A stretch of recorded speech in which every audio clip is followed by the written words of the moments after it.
Jadhav industries आणि बालगोपाल तालीम मंडळाच्या वतीनं चंद्रकांत चषक फुटबॉल स्पर्धेचं आयोजन करण्यात आलंय।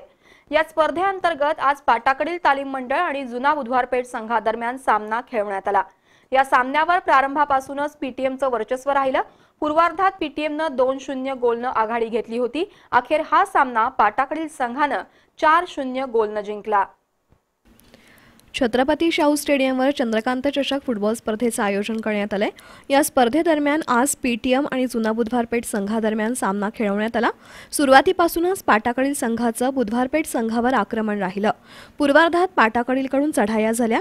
संघाचा आघाडीचा खेळाडू ऋषिकेश मेथे पाटीलनं 15व्या मिनिटाला गोल नोंदवत संघाला 1-0 अशी आघाडी मिळवून दिली। त्यानंतर अनेक संधी मिळून देखील बुधवारपेठच्या खेळाडूंकडून गोल झाले नाहीत। दरम्यान 39व्या मिनिटाला पुन्हा ऋषिकेश मेथे पाटीलनं आणखी एक गोल नोंदवत संघाला 2-0 अशी आघाडी मिळवून दिली। उत्तरार्धात देखील पीटीएमचाच वरचष्मा राहिला। सामन्याच्या 59व्या मिनिटाला ऋषिकेश मेथे पाटील यानं तिसरा गोल नोंदवला। गोलच्या परतफेडीसाठी बुधवारपेठ संघाकडून ताकदीनं प्रयत्न झाले नाहीत।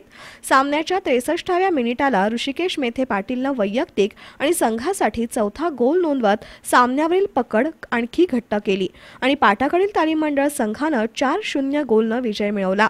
संपूर्ण सामन्यावर ऋषिकेश मेथे पाटीलचा प्रभाव जाणवला।